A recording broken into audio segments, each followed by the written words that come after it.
Hi, this little YouTube is basically just to present what I think is evidence that the Bible is true. I've spoken to lots of atheists over the years, and many of them will say, look, I could believe if you just gave me some evidence. They see it as just blind faith if you believe, but I'd like to just spend the next few minutes just saying, no, there is actually evidence, not proof, but there is evidence that the Bible is true. Why should we believe the Bible? We can't prove it's true, but I honestly believe that there is a good amount of evidence that you can base a reasoning faith on. First of all, the Old Testament of the Bible was written between 2,500, 3,500 years ago. A believer will say that. But at least we can prove that it was written about 2,200 years ago.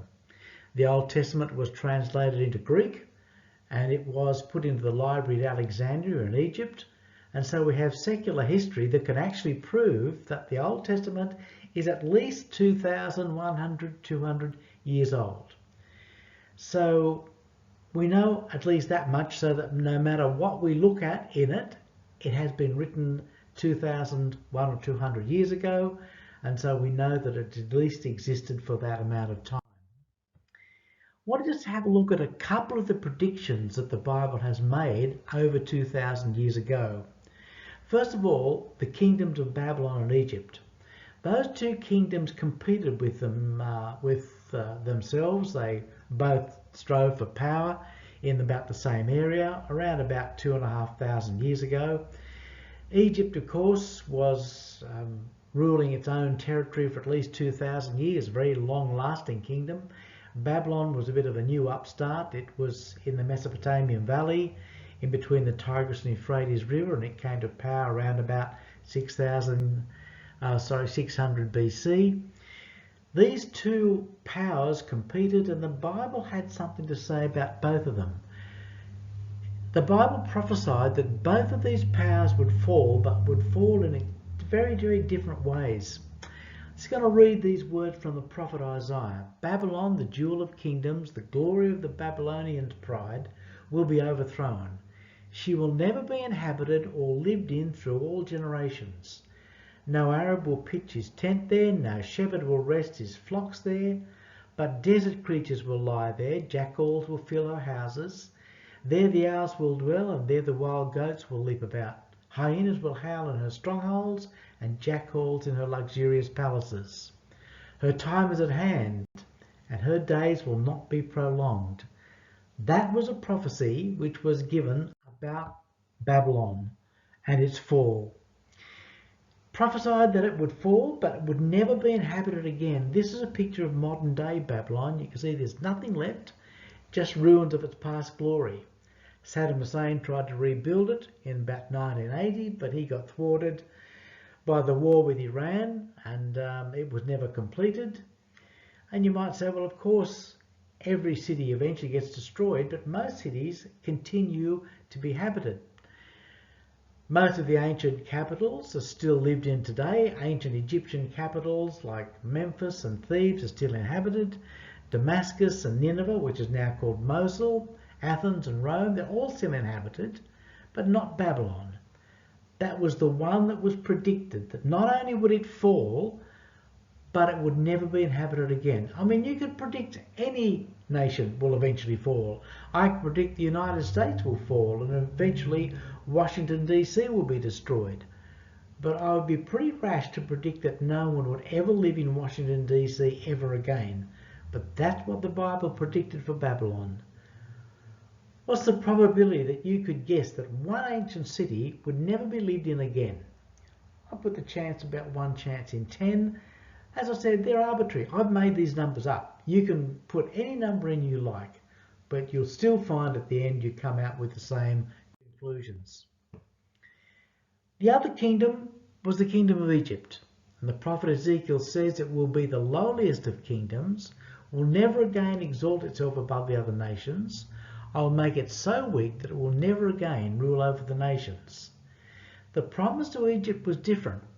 It would remain inhabited, but it would never rule the nations again. It would never become a world significant power. Today, Egypt is just that. It's relatively poor. It's a relatively unimportant nation.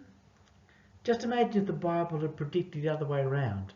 We know the Bible or the Old Testament was written at least 2,000 years ago. Just imagine if they predicted that Babylon would remain inhabited but would be a weak nation, and Egypt would be desolate and no one would ever live there. Well, you could say the Bible got it wrong, but it didn't get it wrong. It predicted that Egypt would fall and never, ever rise to be a power again in the world, and it predicted that Babylon would be deserted forever. What's the probability that you could have guessed that Egypt, the greatest kingdom the world had ever seen to that point, would become poor and never rule again? Well, I've said about 1 chance out of 5, but again, that's arbitrary. You could make it anything else. And here's another one which is less known. There was a city in what we now call Palestine called Hazel, and I'm just going to read a little bit from Wikipedia. In the Middle Bronze Age, about 1750 BC, and in the Israelite period, the 9th century BC, Hazor was the largest fortified city in the country and was one of the most important in the Fertile Crescent. It maintained commercial ties with Babylon and Syria and imported large quantities of tin for the bronze industry. In the book of Joshua in the Bible, Hazor is described as the head of all the kingdoms in the land of Canaan. That's in Joshua chapter 11. Hazor was head of all Canaan when Joshua took it. Joshua displaced inhabitants and burned the city. But in the next book of the Bible, in Judges, it had risen again, and it was again the dominant city in the whole country of Canaan, which is what we now call Palestine. But God cursed Hazor. It's written in the Bible, we know at least 2,000 years ago. It was never to be inhabited. Jeremiah chapter 49 says Hazor will become a haunt of jackals, a desolate place forever. No one will live there, no people will dwell in it. In 732 BC, Hazor was captured by the Assyrian Tiglath-Pileser. Its population was deported, stripped, taken away. City was burnt to the ground, and that's a picture of Hazor today. Now, as I said, many other ancient capitals are still inhabited. Most ancient capitals are still inhabited. But this one the Bible predicted would never be inhabited again. It would remain desolate, and that's exactly what's happened to it, as you can see in those photos. By far the most convincing thing I find in the Bible is what's happened to the Jewish people. The Jews often call themselves God's chosen people, and sometimes I think they might regret it because it's led to some pretty miserable events for them. Jesus prophesied that Israel would fall after his death and the Jews would be scattered all over the earth. He said in Luke chapter 21, "When you see Jerusalem being surrounded by armies, you'll know that its desolation is near. Then let those who are in Judea flee to the mountains. Let those in the city get out, and let those in the country not enter the city. There will be great distress in the land and wrath against this people. They will fall by the sword, and they'll be taken as prisoners to all nations. Jerusalem will be trampled down by the Gentiles until the time of the Gentiles is fulfilled." And that was in Luke chapter 21, spoken by Jesus. Now, we know that was at least about 1,800 years ago, because that's how far our records of the Gospels go back. That prediction by Jesus came true in AD 70. The Romans destroyed Jerusalem, completely burned it, so there was nothing left. In around about AD 135 to 138, the Jews were all removed from Israel by the Romans, scattered all over the world. The Romans renamed Judea, or Israel, they renamed it Palestine, which is the Latin word for Philistine. Exactly what Jesus said. Exactly. It would be destroyed and all of the people would be dispersed. What's the probability that you could guess that the Romans would scatter the Jews all over the world? They never did that to any other conquered people. No other people under the Roman system were ever displaced from their land and spread across the whole world. Only the Jews, and only the Jews were the ones that Jesus predicted that would happen to. I've said 1 chance out of 10, but as I said, that's arbitrary. You can change it. The Jewish people are God's witnesses. This was told right back in the Old Testament. The reason the Jewish people are there is that you and I might look at it and say, wow, what God said about the Jews is actually correct. Isaiah chapter 43 says, "You are my witnesses, declares the Lord, that I am God." I'll just read the next verse, Isaiah 43 verse 10. "You are my witnesses, says the Lord, and my servant who I am chosen, that you may know and believe me and understand that I am he. Before me there was no God formed, neither shall there be after me." And then there are two more passages, I won't bother reading those. In verse 12, in Isaiah chapter 44, they say that the Jewish people are God's witnesses because exactly what has been predicted of them has happened. And you've only got to have a look at it to see that it's fulfilled exactly what the prophets have said.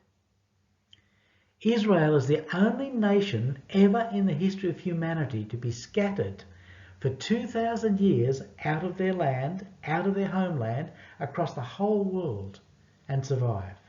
Where are the Druids now? They've gone. They're extinct. Where are the Hittites? They're extinct. Any people scattered away from their own land do not survive. Leviticus chapter 26 says, "I will scatter you among the nations and will draw out my sword and pursue you. Your land will be laid waste and your cities will lie in ruins." That same prophecy is repeated in that Deuteronomy and Jeremiah and Ezekiel chapters that I've got there. The Jews were forcibly expelled from Israel by the Romans in AD 138, but they began returning again almost 2,000 years later. This should have caused the extinction of the people. There should be no common language, no common culture. They were spread across Europe, they were spread across the Americas, down to Australia, across Africa. The Jewish people were spread everywhere. That should have caused, as it did with every other nation, it should have caused the extinction of their culture. But it, Deuteronomy chapter 4, "The Lord will scatter you among the peoples, and only a few of you will survive among the nations to which the Lord will drive you." For the 2,000 years of their dispersal, the Jews have suffered murder and genocide. Today there are approximately only 12 to 13 million Jews left on earth, one of the fewest of all ethnic groups. They should have blended in with the surrounding peoples by now. They were persecuted everywhere they went. They were murdered, they were hunted down, but instead of it leading to their extinction, they have maintained, as exactly what the Bible said, they have maintained their own autonomy. Deuteronomy chapter 28, "The Lord will scatter you amongst all nations, from one end of the earth to the other. Among those nations you'll find no repose, no resting place for the sole of your foot. There the Lord will give you an anxious mind, eyes weary with longing and despairing heart. You will live in constant suspense, filled with dread both day and night, never sure of your life. In the morning you'll say, 'If only it were evening,' and in the evening, 'If only it were morning,' because of the terror that will fill your hearts and the sights that your eyes will see." And that's repeated in Leviticus 26. The persecution of the Jewish people has never been matched by anybody else. They were persecuted across Europe and every other place where they went. They were hunted down. They were called Christ killers by the Christian powers in Europe. They were thrown out of Spain. They were tortured in the Spanish Inquisition. They were burned at the stake. There's not one country on earth where they were not persecuted. In Russia, they had what they called pogroms, when they had Jew hunts, and people on horseback would hunt Jewish people down. And what happened? They survived, exactly as the Bible has predicted. But it culminated probably in the greatest persecution under the Nazis. God prophesied that Israel would be mistreated for their 2,000 years, and that came to a head when 6 million of them were killed in Nazi Germany from 1938 to 45, and there is a specific prophecy given by Ezekiel which relates to this period. The prophet Ezekiel talked about the period when the Babylonians would persecute them, but it was fulfilled as a secondary prophecy when it happened when the Jewish people were persecuted by the Germans. "The hand of the Lord was upon me, and he brought me out by the Spirit of the Lord and set me in the middle of a valley. It was full of bones. He led me back and forth among them, and I saw a great many bones on the floor of the valley, bones that were very dry. He asked me, Son of man, can these bones live? I said, Lord, O sovereign Lord, you know. Then he said to me, prophesy to these bones and say to them, dry bones, hear the word of the Lord. This is what the sovereign Lord says to these bones. I will make breath into you, and you will come to life, and I will attach tendons to you, and make flesh come upon you, and cover you with skin. I will put breath in you, and you will come to life. Then he said to me, Son of man, these bones are the whole house of Israel. Can you imagine a picture more significant than this one to describe dry bones of the house of Israel? The prophecy said, I saw many bones on the floor of the valley, bones that were very dry. Where else would you get an image like that showing what happened to the Jewish people? The bones were indeed very dry. Son of man, can these bones live? How can those bones live? The Jewish people should have been exterminated and destroyed by what Germany did. By the end of the war, 6,000 Jews had been murdered. What is the probability that you could guess that the scattered Jews would be persecuted in virtually every nation for 2,000 years? I put it at one chance in 20 that you could have guessed that. That you could have just guessed 2,500 years ago that this would happen.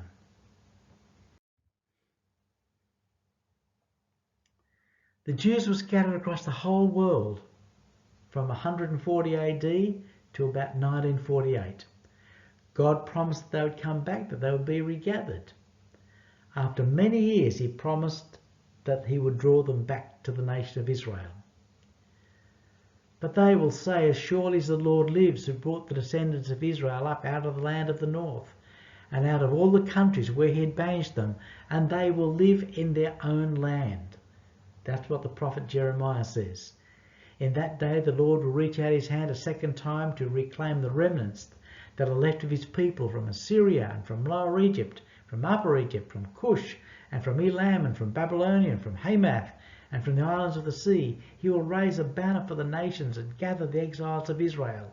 He will assemble the scattered people of Judah from the four quarters of the earth. After 2,000 years of scattering, worldwide Jewry began to stir, and it was God that was stirring them. How could you guess that a nation scattered all over the world for 2,000 years never happened to anybody else? How would you guess that for some reason they would suddenly start to migrate back to their homeland? In about 1890 there was a stirring of the Jewish people in Europe. They called it Zionism, because Zion is another name for Jerusalem, and they wanted to come back. That stirring became a flood. The Jewish people became to flood back to Israel. And in 3 years after the war, in 1948, the nation of Israel was re-established. A vote in the United Nations partitioned the land of Palestine, and half was given to the Arabs and half to the Jews. Jewish people flooded back. There's a picture of a ship coming back. It's the Israeli Haganah ship, the Exodus, bringing Nazi-abused Jews back home to Israel in 1947. The Haganah was the unofficial Jewish army before there was a state of Israel. And then they got their own army 3 years later. 3 years after being tortured to death in concentration camps, they were a nation with their own army. Exactly as the prophet had said, the dry bones will stand up and they would become a great army. So I prophesied as I was commanded. And as I was prophesying, there was a noise, a rattling sound, and the bones came together, bone to bone. I looked, and tendons and flesh came on them, and skin covered them. Then he said to me, prophesy to the breath, prophesy, son of man, and say to it, this is what the sovereign Lord says. Come from the four winds, O breath, and breathe into these slain, that they might live. So I prophesied as he commanded me, and the breath entered them, and they came to life and stood up on their feet, a vast army. Then he said to me, Son of man, these bones are the whole house of Israel. They say, our bones are dried up and our hope is gone. We are cut off. Therefore prophesy and say to them, this is what the sovereign Lord says. O my people, I am going to open your graves and bring you up from them. I'll bring you back to the land of Israel. Then you, my people, will know that I am the Lord when I open your graves and bring you up from them. I will put my spirit in you and you will live, and I'll settle you in your own land. Then you will know that I, the Lord, have spoken, and I have done it, declares the Lord. Prophet Ezekiel 2,500 years ago predicted exactly what would happen with the formation of Israel. What is the probability that any nation scattered across the whole earth for 2,000 years, tortured, killed, abused, would be regathered and become a nation again in their own land? This has never happened to any nation ever in the history of the world. What chance is it that just by luck you could have picked the right nation 2,500 years ago? I put it 1 chance out of 50. I reckon it's probably worse than that, 1 chance in a million, but let's say 1 chance in 50. The prophecies also said that the land became desolate when the Jewish people were scattered. In Leviticus it says, I'll turn your cities into ruin and lay waste your sanctuaries. I myself will lay waste the land, so that your enemies who live there will be appalled. I will scatter you among the nations and will draw out my sword and pursue you. Your land will be laid waste and your cities will lie in ruins. For the last 2,000 years, Palestine has been a desolate place. There have been some places along the Jordan River where there is greenery, but much of it became desert, much of it inflicted by the Romans. The Romans went through and cut down many of the trees. They killed the wild animals. There were lions and bears roaming through the Middle East and Israel 2,000 years ago, but the Romans killed them all. And the place became absolutely desolate, exactly as God had predicted. But look what happens after that. But when Israel returns, the land will flourish. This is what the prophecy said. How could you know this?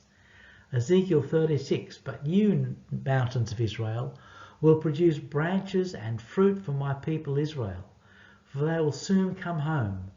I am concerned for you and will look on you with favour. You will be ploughed and sown. I will cause my people to live on you, yes, all of Israel. The towns will be inhabited and the ruins rebuilt. I will increase the number of people and animals living on you, and they'll be fruitful and become numerous. And that's what happened to Israel today. The Jewish people have moved in, they've irrigated it. They have the most sophisticated technology for being able to irrigate land, and it is suddenly burgeoned into life again. What's the probability that you could guess that a land which had degenerated into desert and left for 2,000 years would turn into lush farmland? I put the chance at 150 that you could have guessed that that was going to happen. Never before has a nation been scattered for 2,000 years and regathered. Jeremiah the prophet said, see, I will bring them from the land of the north and gather them from the ends of the earth. Among them will be the blind and the lame, expectant mothers and women in labour. A great throng will return. They will come with weeping. They will pray as I bring them back. I will lead them beside streams of water on a level path where they will not stumble, because I am Israel's father, and Ephraim is my firstborn son. And this was God's prediction back in the days of Jeremiah, and we know that's at least 2,200 years ago. How could anybody have guessed that Israel would become what it is today? Jesus also prophesied. In the Gospel of Mark, Jesus said, do you see all these great buildings? Not one stone here will be left upon another. Every one will be thrown down. The Romans attacked it and destroyed it, and later on the historian Josephus, he's a very famous Jewish historian, and this is not in the Bible, this is a pure history. He said Jerusalem was so thoroughly laid even with the ground by those that dug it up to the foundation that there was left nothing to make those that came thither believe that it had ever been inhabited. This historian was saying it was so wiped out you could not believe anyone had ever lived there, exactly as Jesus had predicted. Jesus prophesied that Jerusalem would fall to the Gentiles, and it did to the Romans, but that it would be recaptured again by the Jews when the time of the Gentiles was over. In Luke chapter 21, Jesus said, "They'll fall by the sword and will be taken as prisoners to all nations.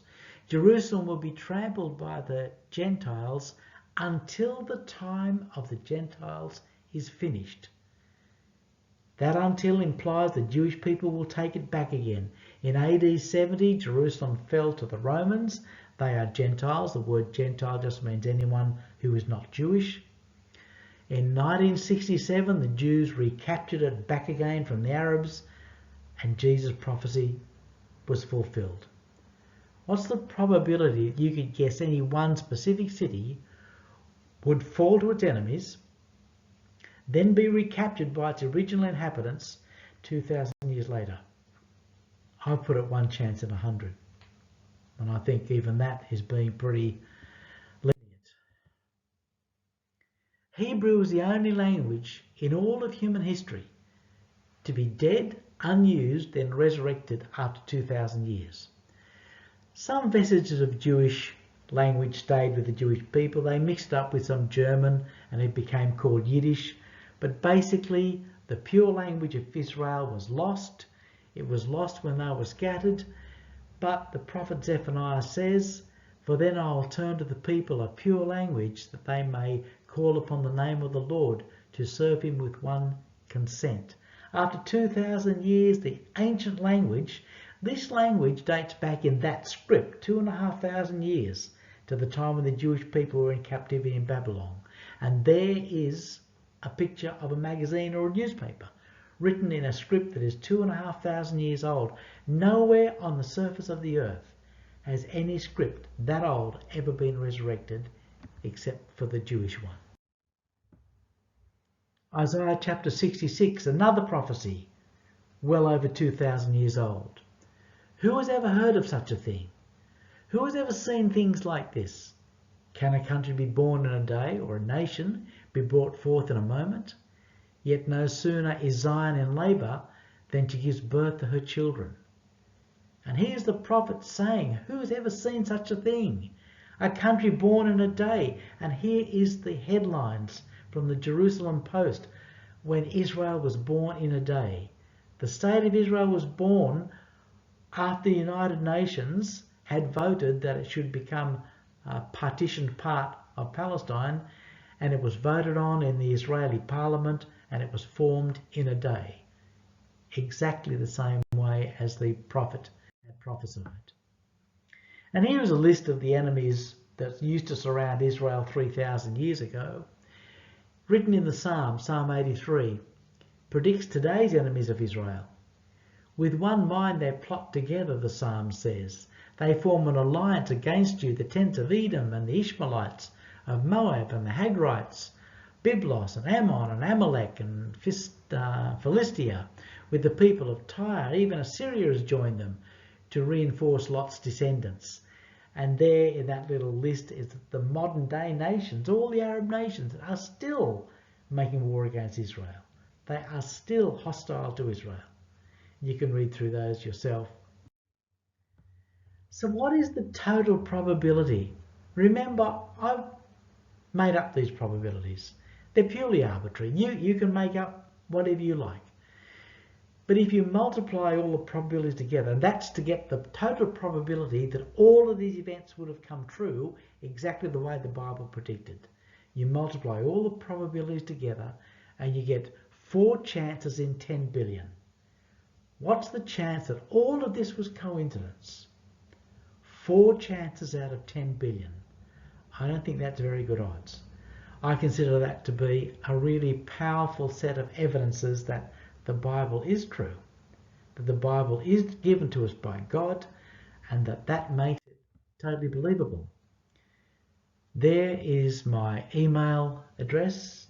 Welcome to contact me. There's a blog that I have. So I just hope that you will give consideration to it and think very carefully about whether you can believe that the Bible is true.